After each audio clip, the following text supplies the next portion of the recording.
Narito na ang pinakamainit na balita ngayong tanghali. DENR pinag-aaralan ang mga legal na basihan para tuluyang ipasara ang Captain's Peak sa Bohol. Inireklamong LTO Regional Director, emosyonal na itinanggi ang umano'y pangongotong sa mga kolorom na sasakyan. Suspension order ng Ombudsman sa 23 sa 141 NFA officials. Binawi na today in Metro. Heat stroke break ng MMDA. Balik na simula ngayong araw. Sa MBC TV correspondents, lalaking kabilang sa most wanted sa kasong rape, arestado sa Alaminos City. Sa MBC TV Sports, Denver Nuggets balik sa top spot matapos talunin ng Miami Heat. At sa Showbiz Spotted, Tirso Cruz III naglabas na ng pahayag matapos magbitiw bilang pinuno ng Film Development Council of the Philippines.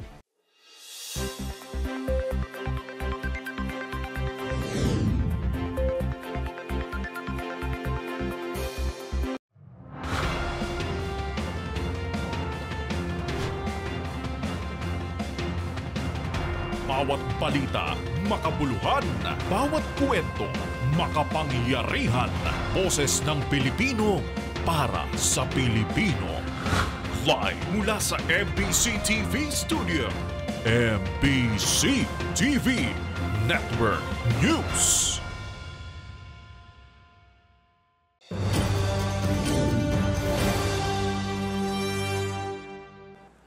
Pilipinas, pinag-aaralan na ng Department of Environment and Natural Resources ang mga legal na basihan para tuluyang ipasara ang Captain's Peak sa Bohol. Ang mga detalye sa balitang yan tutukan sa exclusive report ni Arnold Herrera. Pinag-aaralan na ng Department of Environment and Natural Resources o DENR ang mga legal na hakbang para tuluyang maipasara ang kontrobersyal na Captain's Peak Resort sa Bohol. Sa panayam sa programang 2x2 ng DZRH, binigyang linaw ni DENR Secretary Tony Loizaga ang mga nangyari bago pa man mag-viral ang vlog kung saan itinampok ang resort. Matatandaan noong 1997, naglabas si dating Pangulong Fidel Ramos ng proklamasyon para ideklarang National Monument ang Chocolate Hills, maging ang mga kalapit na lugar nito. Pero noong 2002, may amendment po doon sa proclamation na tinanggal po ang land around and in between the Chocolate Hills no longer as a national monument. Mahalaga po yan. Kasi in 2007, nagkatitulot po itong si Edgar Buton, yung owner po ng resort. Kalaunan, ginawang protected area ang Chocolate Hills noong 2018. Kabilang na ang lupa ni Buton. Gayunpaman, paglilinaw ni Loizaga, nirerespeto ng batas ang prior right ng isang individual kahit pa nasa loob na ito ng protected area. Ang INAIPAS law, nire-recognize po nila ang konsepto ng prior right. No? So kung may prior right po kayo, generally nire-respeto po 'yan even if you are sa loob po ng PA. Noong July 14, 2022, muling lumapit sa Protected Area Management Board si Buton para sa transfer of site application para tugunan ang security concerns. Gayunpaman, pinatawan sila ng notice of violation ng DENR noong September 2023 dahil sa kawalan nila ng Environmental Compliance Certificate o ECC. Bagay na kinakailangan bago pa man magsimula ang proyekto. Dahil dito, sinubukang mag-apply ng resort para sa ECC noong November 2023 pero nagpatuloy pa rin sila sa operasyon kung kaya't pinatawan na sila ng cease and desist order. Sa kasalukuyan, patuloy ang investigasyon ng DENR patungkol sa issue. Maging Senado at Kamara ay maghahain din ng kanilang investigasyon. Para sa MBC TV Network News, ito si Arnold Herrera. Sama-sama tayo, Pilipino.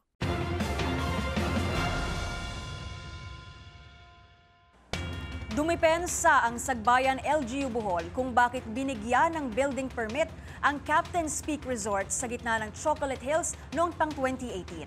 Ayon kay Felito Pon, Executive Secretary ng Office of the Sagbayan Mayor, nag-issue sila ng permit matapos maglabas ng clearance ang Protected Area Management Board ng DENR.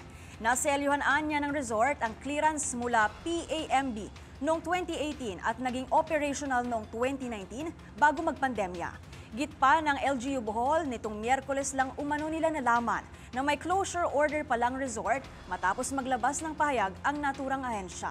Una nang sinabi ng DENR na naglabas sila ng temporary closure order laban sa resort noong September 2023 at sinunda ng notice of violation nitong Enero.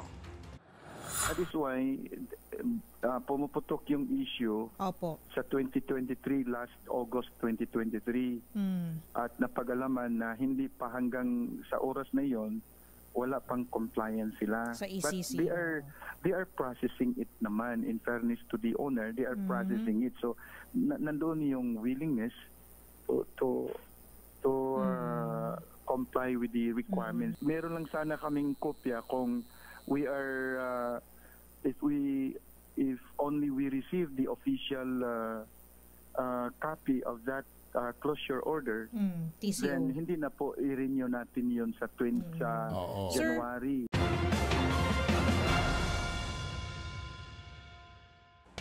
Nag-operate ng walang environmental compliance certificate sa Siargao ang nasa 700 establishmento. Yan ang sinabi ni DENR Secretary Tony Loizaga matapos nilang maglunsad ng ECC on the Wheels program ang ahensya. Ang mga detalye ihahatid sa atin ni Jackie Resyo. Marami pang ibang mga resorts at establishmento ang nag-ooperate kahit wala pang Environmental Compliance Certificate o ECC permit. Ito ang pinahayag ni Department of Environment and Natural Resources Secretary Tony Yolo Loizaga sa DZRH kaugnay ng nag-viral na resort sa Chocolate Hills na ang Captain's Peak Garden and Resort na wala rin ng naturang permit. Ibinahagi ni Loizaga na hindi totoong nag-iisa ang Captain's Peak dahil marami ring iba pang establishmento sa bansa ang kapareho ng issue. Dagdag ni Loizaga, natuklasan din nila na marami sa mga nag-ooperate ng walang ECC permit ay mula sa Siargao. Mula sa 1,100 pasilidad na nakatayo at nag-ooperate ay nasa halos 900 sa mga ito ay walang ECC permit. Kaya naman nagsagawa na rin ng DENR ng proyektong ECC on Wheels sa Siargao upang maisulong na magkaroon ng ECC permit sa mga pasilidad sa lugar. Hindi po ito isang situation. No, marami po dyan na resort ay nag-ooperate walang ECC. Pambihira. Sa Siargao lang na maipashare ko sa inyo, meron kaming isang project sa Siargao na parang ECC on wheels. Parang bus po yan. Kasi po, ang na-discover po namin sa Siargao, sa mga 1,100 so 1,100 higit na mga establishments, ang walang ECC ay halos 900. Para sa MBC TV Network News, ito si Jackie Resyo. Sama-sama tayo, Pilipino.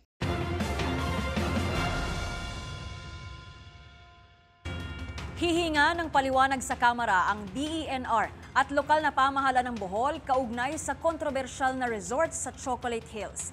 Ang mga detalye sa balitang yan ihahatid sa atin ni Milky Rigunan. Ipinag-utos na ni House Speaker Martin Romualdez ang investigasyon sa itinayong resort sa Chocolate Hills sa Bohol, isang protected area at kabilang sa listahan ng UNESCO World Heritage Sites. Hindi nagustuhan ni Romualdez ang balitang ito at maraming dapat ipaliwanag ang Department of Environment and Natural Resources at lokal na pamahalaan ng Bohol. Sa gagawing investigasyon, gustong malaman ni Romualdez kung sino ang responsableng maitayo at makapag-operate ang Captain's Peak Resort dahil hindi katanggap-tanggap ang palusot ng may-ari nito. Sa direktiba ni Romualdez, dapat may managot na tanggapan at mga opisyal kabilang paliwanag ng Matagal Land Registration Authority na responsable sa pagbibigay ng titulo ng lupa. Una rito, nagsumite na ng resolusyon ang Makabayan Block para paimbisigahan sa Kamara ang kontrobersya sa pagkakaroon ng resort sa paanan ng Chocolate Hills sa Bohol. Ayon kay ACT Teachers Party List Representative Franz Castro, hindi ito dapat palagpasin at kailangan ng masusing pagsisiyasat. Tanong pa ni Castro, papaanong nakalusot ang resort sa paanan ng Chocolate Hills, gayong isa itong UNESCO World Heritage Site, isang National Geological Monument ng bansa at isang protected area. Para sa MBC TV Network News, ako si Milky Rigunan. Sama-sama tayo, Pilipino.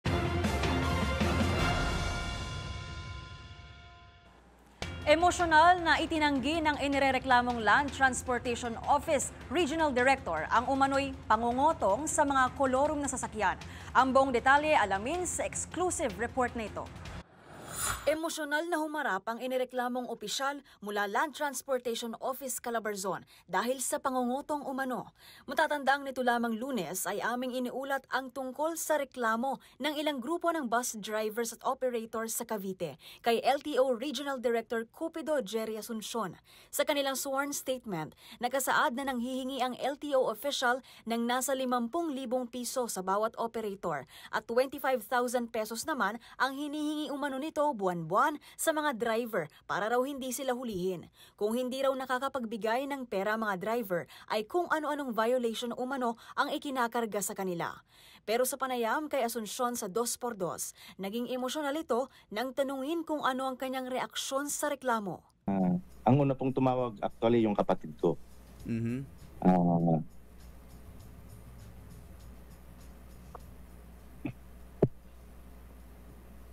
Pinapa-resign na po niya ako at pinapaalis. Sabi niya, hindi naman natin kailangan yan. Tinawagan na rin po ako ng mga kaibigan ko, lalo na yung mga kapwa ko na sa gobyerno. Alam niyo, Jerry, napakasakit po nung nangyari. Hindi para sa sarili ko, pero yung sa mga mahal ko sa buhay. The past few days, hindi ko alam kung saan nanggaling yung reklamo, kung anong nagawa ko. Hanggang ngayon, pinipilit po nila akong mag-resign. Dagdag pa ni Asuncion, marami na raw itong napuntahang ahensya ng gobyerno, pero kailanman ay hindi umano siya nasangkot sa ganitong klaseng anomalya. Matatandaang mismong kay Pangulong Bongbong Marcos sumulat ang mga driver at operator, at mayroon pang kumpletong pangalan kasama ang kanilang lagda. Pero ang kanilang mga daing, itinanggi ni Asuncion. Idinideny ko po na ang mga akusasyon na yan, wala pong nangyayari ganyan sa aming reyon, sa aking pagkakalam, at wala akong utos sa mga ganyang gawain. Ayon pa kay Asuncion, hindi niya raw kilala ang mga driver at operator na nagreklamo. Paliwanag niya, nakausap niya na raw ang mga nakapirma sa sworn statement. Pero ayon sa mga naturang tsuper at operator, hindi raw sila ang sumulat nito at hindi raw sila ang pumirma rito. Dagdag pa ng opisyal, hindi rin daw tugma ang kanilang pirma sa salaysay sa pirma na nakalagay sa kanilang mga ID. Para sa MBC TV Network News, ito si Pamela Adriano. Sama-sama tayo, Pilipino.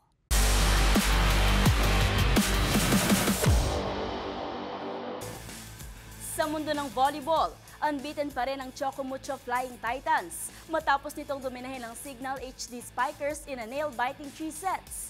Ang naging takbo ng laro tutukan sa report na ito. Isang sweeping victory ang naitala ng Chocomucho Flying Titans sa laban nito kontra Signal HD Spikers. Tinapos ng 2 kupunan ng opening set with 25-18. Bahagyang nakaabante ang Signal sa ikalawang set, ngunit hindi pa rin ito naging sapat, losing at 25-20. At pagdating sa third and final kanto, hindi na hinayaan pang i-extend ng Flying Titans ang laro with 25-21. Sa pangunguna ng All-Filipino reigning MVP na si Cici Rondina with impressive 23 points on 22 attacks and 8 receptions, nananatiling spotless ang record ng koponan. Sinabi naman ni Rondina na winning mindset ang dahilan sa maganda nitong performance kada game. Ayon sa manlalaro, ito ang natutunan niya sa kanyang mga dating UST coaches na hanggang ngayon ay dala-dala nito. Dahil sa panalong ito, gaya ng defending champions sa Kimline Cool Smashers, a clean 4-0 record na ang Flying Titans.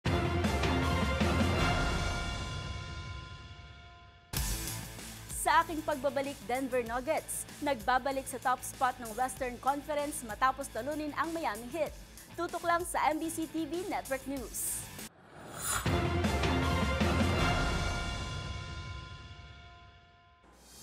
Narito ang mga balitang dapat niyong abangan. Suspension order ng Ombudsman sa 23 NFA officials binawi na. Senator Padilla nababagalan sa usad ng mandatory ROTC bill. Recruitment ng reservist isinusulong palakasin. Heat stroke break ng MMDA balik na simula ngayong araw.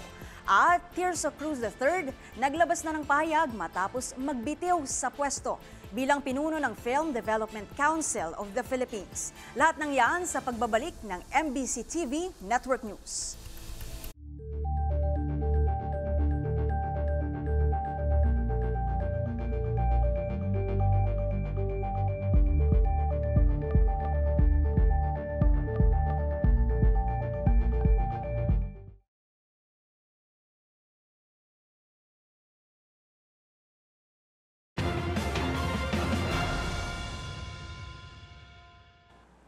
Binawi na ang suspension order ng Ombudsman sa 23 sa higit 100 opisyal ng National Food Authority.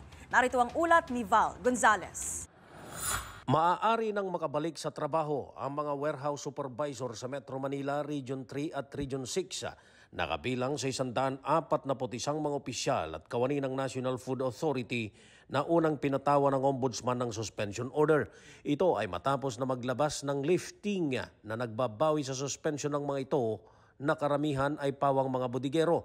Kabilang sa mga ito ay sina Jessia Sarriaga, Melvin Boqueren, Emilyn Chaboso, Marco Gonzales, Christine Joy Ambros, Josie Ian Jose, Maria Annalie Galilea at Judy Divera.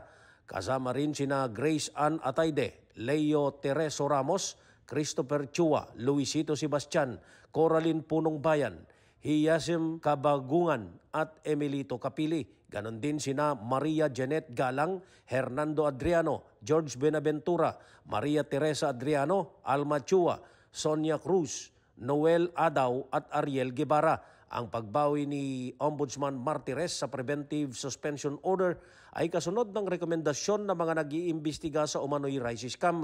Noong nakalipas na linggo ay una na ring inalis ang suspension ni Batangas NFA Office Assistant Branch Manager Harold Cuartero dahil sa maling listahan daw na ibinigay ng NFA sa Agriculture Department. Samantala, sa report na hawak ng DZRH News, napag-alaman na isa sa mga sinuspinde ng Ombudsman ay patay na, habang dalawa naman dito ay pawang mga retirado. Kabilang sa mga ito ay sina Gadsali Parawan na namatay dahil sa atake sa puso noon pang July 17, 2022. Si Parawan na napabilang sa mga sinuspinde ay isang bodigero ng NFA Region 9 sa Zamboanga Peninsula. Bukod dito, kasama rin sa suspended pero noong August 1, 2023 pa retirado ay sina Noel Adaw, bodigero ng Antipolo Warehouse, at Ariel Guevara, bodigero sa NCR Office. Ayon sa source ng DZRH News, bukod sa mali-maling mga pangalan at pwesto, ay may isa rin na naka-study leave noon pang December 2023 pero napabilang sa suspended. Ito ay si Dennis Sibaya, ang OAC Branch Manager ng Surigao del Sur. Kahapon ay una nang naghain ng motion for reconsideration ang mga suspended employees at mga opisyal at pinababawi sa Ombudsman ang 6 months preventive suspension na ipinataw laban sa kanila. Para sa MBC TV Network News, ako naman Val Gonzalez, sama-sama tayo Pilipino.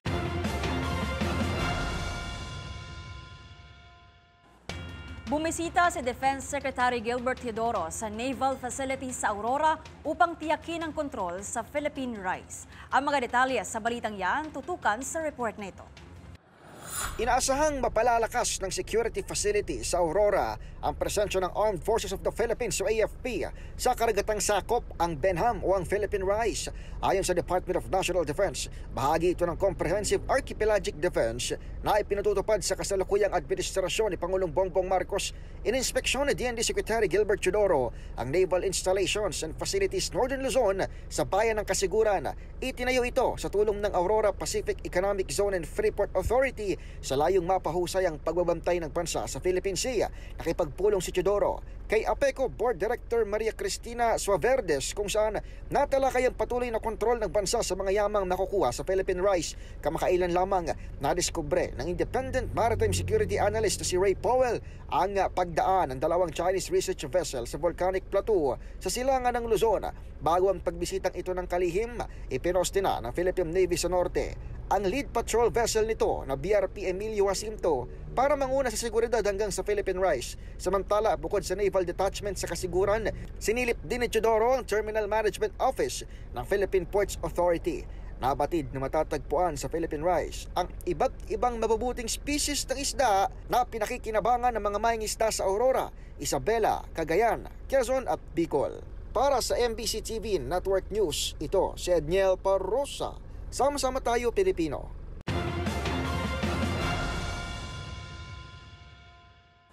Lumagda sa isang kasunduan ang bansang Pilipinas at Czech Republic upang patatagin ang labor consultations mechanism para sa maayos na deployment ng overseas Filipino workers. Nagbabalita si Leth Narciso.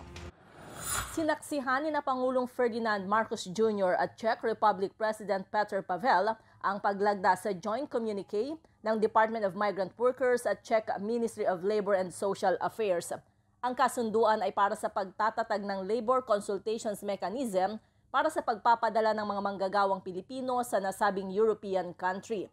Gagamitin ang consultations mechanism sa pagtalakay ng labor issues at pagtiyak sa organisado at patas na recruitment ng Pinoy workers alinsunod sa mga batas ng dalawang bansa. Nagpasalamat si Pangulong Marcos sa desisyon ng Czech Republic na taasan ang kota para sa mga manggagawang Pilipino na papasok sa kanilang bansa simula sa Mayo. Mula kasi sa 5,500 itong Enero ay gagawin ng 10,300 ang taunang kota. Sa kasalukuyan, nasa higit 7,000 ang mga Pilipinong nagtatrabaho sa Czech Republic. Para sa MBC TV Network News, ito si Let Narciso. Sama-sama tayo, Pilipino.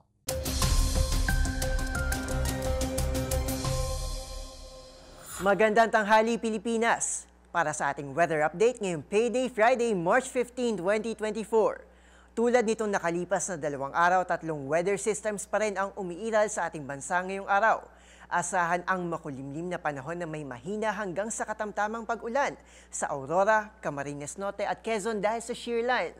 Sa nalalabing bahagi naman ng Luzon, hanging amihan pa rin ang magdadala ng bahagyang maulap hanggang sa maulap na kalangitan na may pag-ambon lalo na sa Batanes, Cagayan Valley, Cordillera at Ilocos regions. Habang easterlies pa rin ang magdudulot ng mainit na panahon sa ilang bahagi ng Southern Luzon, maging sa Calakhang, Visayas at Mindanao. Gayunpaman, makararanas po ng light to moderate rains ang Southern Leyte at Eastern Samar. At tulad kahapon, naglabas ng babala ang pag-asa sa nagbabagang heat index sa mga syudad ng Zamboanga, Cotabato at Davao na posibleng pumalo sa 39 to 40 degrees Celsius. Kaya iwasan ang paglabas lalo na sa tanghali and as always, palaging uminom ng tubig. Para sa ating 3-day weather forecast dito sa Kamaynilaan, hihina palalo ang amihan at ma-e-enjoy pa rin ang maaliwalas na panahon habang maglalaro naman ang temperatura sa 24 to 32 degrees Celsius. Ang paglubog naman ng araw ay mamaya pong 6:06 ng gabi. At yan ang mga pinakuling balita sa lagay ng panahon ngayong araw. Happy weekend po at kita-kits tayo ulit sa darating na Lunes. Para sa MBC TV Network News, ito si Arnold Herrera. Sama-sama tayo, Pilipino.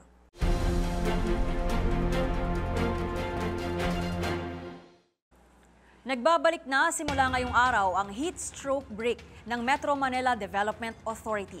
Kasabay nito, nagpakalat na rin ng drinking at health station sa ahensya bilang pagkontra o pangontra sa init na hatid ng El Nino. Ang mga detalye tutukan sa balitang ito. Nagpakalat na ng 7 drinking at health monitoring station ang Metropolitan Manila Development Authority sa iba't ibang lokasyon sa Kamaynilaan. Ito'y kasabay ng pagpapatupad nito ng 30-minute heat stroke break para sa mga field personnel gaya ng traffic enforcer at street sweeper na sasabak sa initan sa gitna ng El Nino mula ngayong araw, Marso 15. Pero para naman sa iba pang motorista na kailangang magpahinga o sumilong sa gitna ng init, bukas ang 7 drinking station ng MMDA gaya rito sa EDSA Ortigas. Dito sa kuta ng Traffic Sector 5 na nagbabantay mula EDSA Campton ng Ortigas hanggang sa Guadalupe Tulay, nakalagay ang bagong tangke ng drinking water para sa mga mangangailangan. Bukod dito, matatagpuan din ang iba pang drinking station sa EDSA Timog, EDSA Ross Boulevard, EDSA Quezon Avenue, EDSA Oliveros, Commonwealth at C5 Ortigas. Para naman sa mga field personnel, tatagal ang rotational na pahinga ng mga ito araw-araw hanggang sa katapusan ng Mayo. Parang nangyayari sa sipon. Kasi importante may tao sa hindi, ang nangyayari sa sipon pa lang. Para sa MBC TV Network News, ito si Edniel Parrosa. Sama-sama tayo, Pilipino.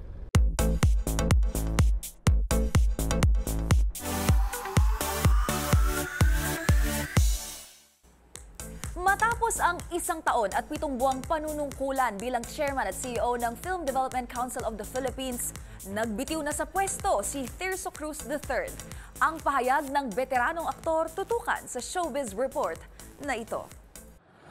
Naglabas na ng pahayag ang veteranong aktor na si Tirso Cruz III matapos ang kanyang pagbibitiw sa pwesto bilang chairman at CEO ng Film Development Council of the Philippines. Sa statement na inilabas sa social media account ng FDCP, nakasaad dito ang pasalamat ni Tirso Cruz sa tiwalang ipinagkaloob sa kanya ni Pangulong Bongbong Marcos para maglingkod sa industriya na kanyang kinabibilangan.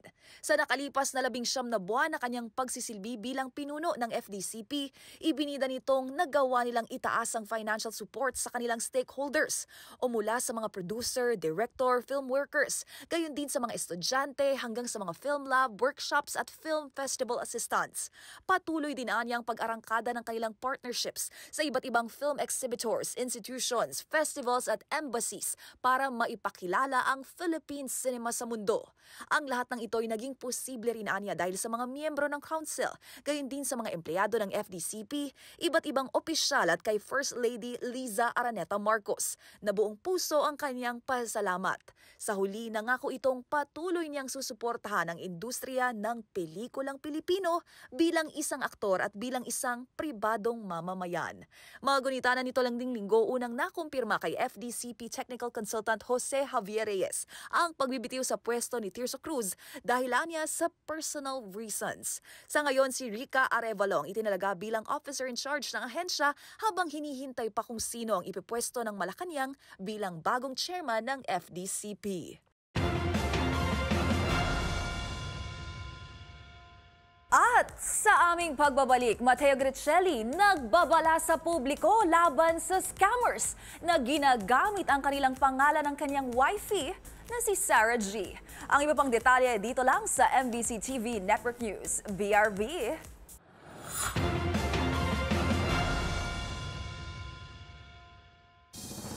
Narito ang mga balitang dapat nyo pang abangan. Senator Padilla nababagalan sa usad ng mandatory ROTC bill. Recruitment ng reservists isinusulong palakasin. Sa MBC TV correspondents, lalaki na kabilang sa most wanted sa kasong rape, arestado sa Alaminos City. At sa Showbiz Spotted, Mateo Gricelli nagbabala sa publiko laban sa scammers na ginagamit ang kanilang pangalan ng kanyang misis na si Sarah Geronimo. Sa trending news, great parenting, ipinamalas ng isang ina sa heart-to-heart talk nila ng kanyang anak. Lahat ng yan sa pagbabalik ng MBC TV Network News.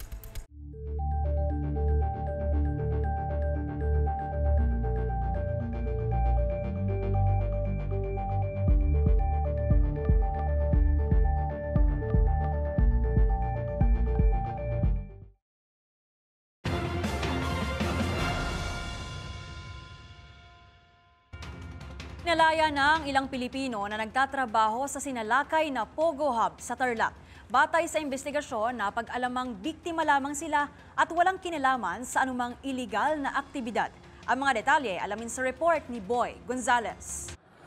Pinalaya ng otoridad ang ilang mga Pilipino na nagtatrabaho sa sinalakay na Filipino Offshore Gaming Operator o Pogo Hub sa Bamban, Tarlac, batay sa rekomendasyon ng Interagency Council Against Trafficking at ng DSWD, higit 300 Pilipino na narescue sa San Juan Technology Incorporated na pinakawalan na kagabi. Ito ay matapos na lumabas sa investigasyon na wala silang kinalaman sa mga illegal na gawain na nabanggit na Pogo Hub, bagkus biktima lamang ng panloloko. Sabi ng DOJ, nirecruit ang mga Pilipino sa social media para magtrabaho bilang call center agent. Pinangakuan ng iba sa kanila ng sweldo na nasa higit sa 20,000 piso kada buwan, pero gagamitin lang pala sila sa love scam. Nabatid ang iba sa mga nirecruit ay nagtatrabaho bilang maintenance, tagaluto at nagsiserve sa kantin. Plano naman ng DOJ na tulungan ang mga Pinoy na magsampa ng kaso hinggil sa usapin naman ng trabaho. Samantalang inihanda na rin ng mga prosecutors ang kaso human trafficking at serious illegal detention sa mga may-ari na Pogo. Ayon naman kay Presidential Anti-Organized Crime Commission Chief Yusek Gilbert Cruz, nasa 373 Pinoy ang pinalaya sa nabanggit na Pogo Hub, habang may 9 na iba pa ang naiwan na tatayo naman bilang mga testigo. Para sa MBC TV Network News, ito si Boy Gonzales. Sama-sama tayo, Pilipino.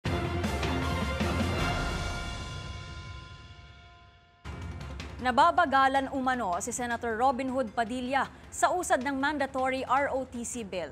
Kasabay nito, isinusulong ng senador na palakasin ang recruitment ng mga Army Reservist. Ang mga detalye sa balitang yan tutukan sa report ni Raymond Dadpaas. Aminado si Senador Robin Padilla na nababagalan ito sa pag-aproba sa Mandatory Reserve Officers Training Corps o ROTC Bill. Kaya't ang palalakasin na lang ay ang recruitment ng mga reservists sa iba't ibang sangay ng Armed Forces of the Philippines. Ito'y kasunod ng inilunsad nitong recruitment ng mga reservists sa mga empleyado ng Senado. Ayon kay Padilla, 2 taon na siya sa Senado ngunit napakabagal umusad ang ROTC Bill. Giit ng senador, kailangan ito ng lakat ng mamamayan para maging handa sa anumang pangangailangan. Kapag malakas ang hanay ng mga reservists sa bansa, ay malaking tulong ito sa ating mga law enforcement agencies. Hindi man ito sa panahon ng giyera, ay sa panahon ng kalamidad gaya ng mga bagyo at lindol. Kahapon ay may 161 na nagpalistang mga empleyado ng Senado na interesadong sumailalim sa basic military training. Bagamat ang target ni Padilla ay makapag-recruit ng 300 na mga Senate employees. Ang ROTC Bill ay nakabinbin pa sa plenary ng Senado dahil sa matinding pagtutol ng ilang mga senador. Pag-asa, ma'am. Nawalan na ako 2 taon na eh. Para sa akin, ano bang inaantay natin? Kasi isa to sa plataforma ko nung tumakbo ko. Final natin ito. 2 taon na ako dito, wala pa rin. Para sa akin, ano ba talaga? Siguro sa sarili ko lang makumbinsi ko yung mga tao. Kasi para sa akin, napakagandang halimbawa nito. Pag nalaman nito ng mga kababayan natin na dito sa Senado may reservist na, siguro magkakaroon ng mga programa pa. Unang-una, makapagdagdag ang Senado ng budget dyan sa reservist kasi kukunti ang budget. Sana makadagdag kami ng budget doon para makapag-inganyo pa tayo sa maraming lugar. Para sa MBC TV Network News, ito si Raymond Dadpaas. Sama-sama tayo, Pilipino.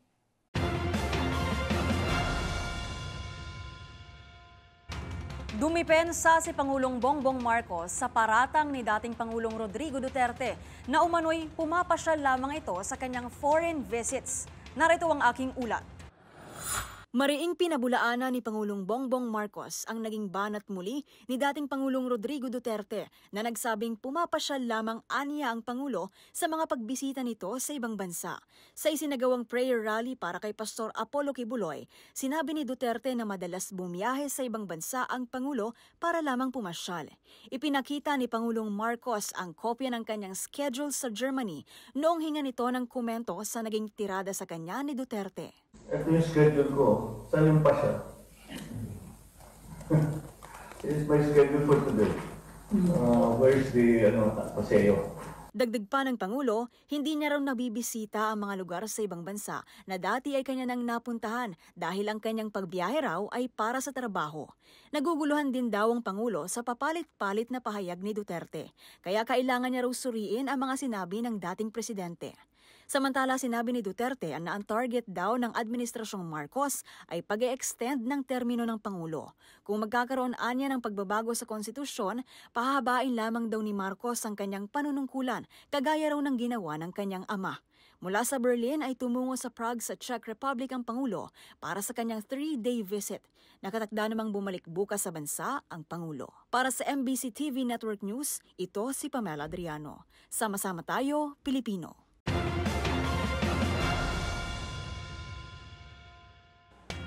Ikinasa ng COMELEC ang mall voting para sa 2025 midterm elections. Ayon kay COMELEC Chairman George Garcia, gagamitin ng komisyon ang lahat ng mall sa bansa bilang polling precincts. Mas magiging komportable anya ang mga botante sa malls dahil mas malamig doon, walang vote buying o walang karahasan. Pero sinabi ni Garcia na sasalang pa sa konsultasyon ang paglilipat ng mga botante mula sa kanilang polling precinct patungo sa mga mall.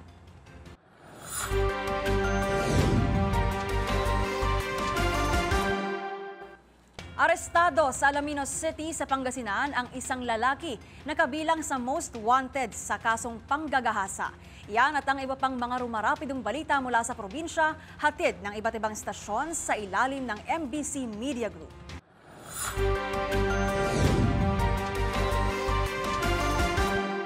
arestado isang most wanted person sa siyudad ng Alaminos.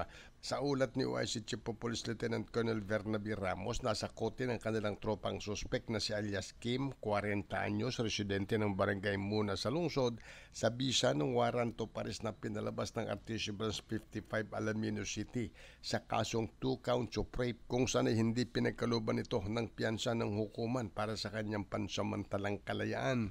Kasalukuyang nasa custodial facility ng Alaminos City Police Station si alias Kim habang hinihintay ang commitment order ng hukuman para mailipat ito sa BGMP. Para sa MBC TV Network News, ito si Freddy Pajardo. Sama-sama tayo, Pilipino.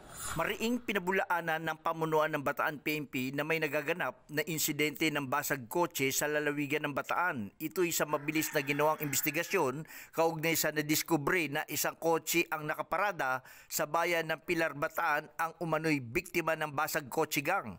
Ang insidente ng basag kotse ay gawa-gawa lamang umano ng isang lango sa alak na walang magawang matino at inireklamo ito ng may-ari ng kotse na kanyang binasag ang salamin at ito'y nahuli na at nakakulong. Panawagan ng PNP sa Bataeño, huwag basta-basta maniniwala sa balitang kumakalat at kung mag-iinom ng alak ay ilagay ito sa tama, huwag sa ulo para hindi makagawa ng pamimerwisyo sa ibang tao at hindi humantong sa kulungan. Ito si Danny Kumilang, sama-sama tayo, Pilipino! Balita mula sa Nueva Ecija, kulungan ang binagsakan ng 2 hinihinalang tulak ng droga. Makaraan na sila ay madakma sa isang drug buy-bust operation na isinagawa sa bayan ng Quezon, sa barangay San Manuel, Quezon, Nueva Ecija. Ayon sa hepe ng pulisya na si Police Major Angelito Manalastas, kinilala ang 2 drug suspect na sina alias Moymoy at alias Dodong, kung saan nasamsam sa kanilang pag-iingat ang 5 piraso ng plastic sachet na naglalaman ng hinihinalang shabu na may timbang na 19 grams at may street value na 129,000 pesos. Kasama din sa nasamsam ang 1 piraso ng 500 piso na ginamit bilang mark money. Naharap naman sa kasong paglabag sa Comprehensive Dangerous Drug Act o ang Republic Act 9165 ang 2 naarestong mga drug suspect. Ito si RH25 Grace Vera Sansano. Sama-sama tayo, Pilipino.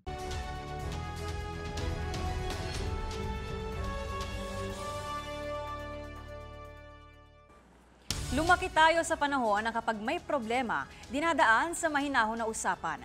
Pero naabutan din natin ang panahon kung saan ang problema dinadaan sa higpit at dahas. Sa pagtatagpo ng 2 magkaibang henerasyon, pinatunayan ng nanay na ito na panahon na para talikuran ang nakagisnang paraan ng pagdidisiplina.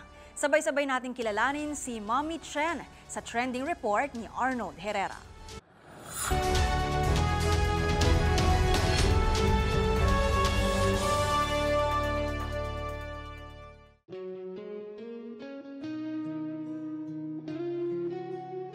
Heart-to-heart conversations. Isa ito sa mga bagay na malimit nating makita sa pagitan ng magulang at ng anak dito sa Pilipinas. Nakagisnan kasi na kabataan noon at magulang ngayon na ang pagresolba ng problema ay dinadaan sa higpit at dahas o kung tawagin ay tough love. Kaya naman labis na naantig ang mga netizen sa madamdaming pag-uusap ni Mommy Chen at ng kanyang anak na si Zane. Ang pangungumusta kasi ni Mommy naging pasilip sa isang uri ng healthy relationship na inaasam-asam ng maraming anak sa kanilang magulang. Sa viral video na mag-ina, nag-sorry si Zane dahil mabagal daw siyang magsulat at wala siya sa ranking. Pero sa halip na kagalitan o lalong i-pressure, kinomfort ni Mommy ang anak at siniguradong proud siya rito for doing his best. Pag-amin ng ilang netizen, ganitong uri ng validation at assurance ang ginusto nilang marinig sa kanilang mga magulang lalo noong bata pa lamang sila at nagdududa sa kanilang kakayahan. Sabi nga ni Mommy Chen, panahon na para i-normalize na kumustahin muna ang anak bago ang kanilang grades sa school dahil hindi natin alam na baka may dinadala silang problema at hindi lang nila masabi. Para sa MBC TV Network News, ito si Arnold Herrera. Sama-sama tayo, Pilipino.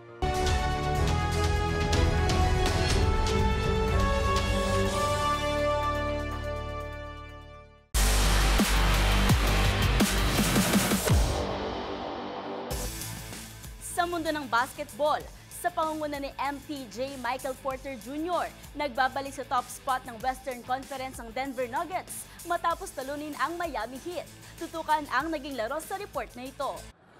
Balik top spot sa Western Conference sa reigning NBA champions na Denver Nuggets matapos nitong pataubin ng Miami Heat. Isang impressive performance ang ipinakita ni Michael Porter, delivering 25 points leading the Nuggets to reclaim their spot. Dinomina ng Denver ang halos buong first half at pagdating ng third, dito na kumamada ang Heat. Pero hindi hinayaan ng defending champs na manatili ang momentum ng kalaban dahil with 3 minutes remaining in the final period, lamang pa rin sila ng 10 at 94-84. Finishing the game at 188.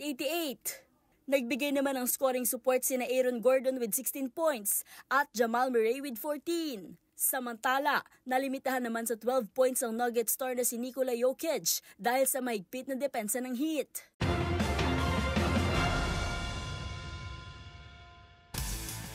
At yan ang mga latest updates sa mundo ng sports. Para sa MBC TV Network News, ito si Mili Borja, Sama-sama Tayo, Pilipino.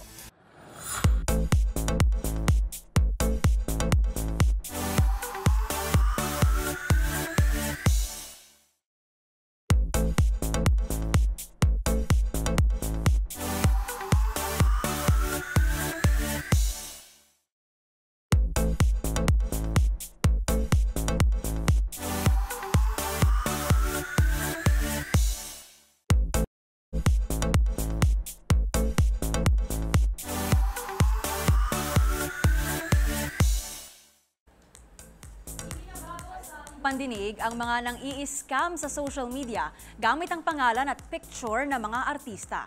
At isa sa mga hindi nakaligtas riyan ang mag-asawang Mateo Guidicelli at Sara Geronimo. Ang aktor agad namang nagbabala sa publiko hinggil dito. Narito ang report. Nagbabala sa publiko ang TV host actor na si Mateo Guidicelli laban sa mga scammer na ginagamit ang kanilang pangalan ng kanyang misis na si Sara Geronimo. Sa kanyang social media account, tinawag ni Mateo na big scam ang isang post na pinaaanyayahan ng mga national ID holder na mag-apply online para umano makatanggap ng 5,000 peso cash assistance.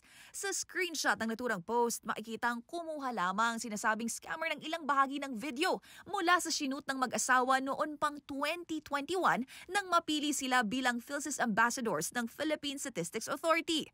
Sa huli, paalala ng aktor sa publiko, please be careful.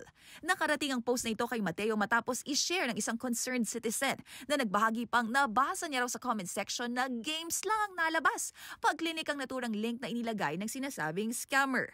Sa ngayon, burado na ang naturang video. Magunita na noong nakaraang linggo, nasa Los Angeles, California ang mag-asawang Guidicelli nang tanggapin ng popstar royalty ang Global Force Award na iginawad sa kanya ng Billboard Women in Music Awards.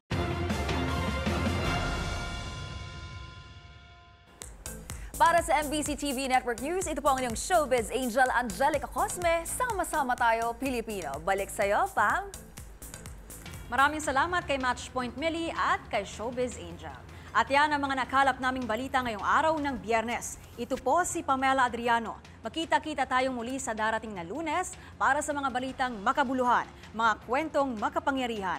Hatid ang boses ng Pilipino para sa Pilipino. Ito ang MBC TV Network News. Sama-sama tayo, Pilipino.